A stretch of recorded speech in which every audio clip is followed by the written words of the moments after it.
OnceHub tutorials. My name is Vivek and today I'll be helping you set up Zapier with OnceHub. For this, you can log into OnceHub. You can click on the gear icon at the top right corner and then click on Zapier. Once you've done that, you can click on Manage Zaps and then click on Connect. Once you've done that, you will be taken to a page where you can enter your email and password for your Zapier account. Once you've entered your credentials, you will be taken to this page where you can click on Authorize so that Zapier can access data from OnceHub. Once you've done that, you can click on Add Zaps. Here, you can search for the application that you want to create the Zap for. If you want to start from scratch, you can scroll to the bottom of the page and click on the button here.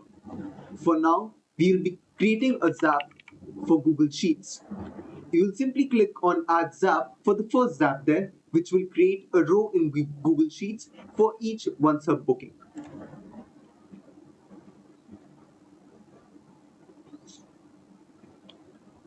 Once you're on this page, you can change the trigger event. The trigger dictates when the Zap will be triggered. For example, with booking scheduled, the Zap will only be triggered when the booking is scheduled. So if the same booking was cancelled or rescheduled, no new data would be sent to Google Sheets. You can then click on Account and then click on Connect a new account.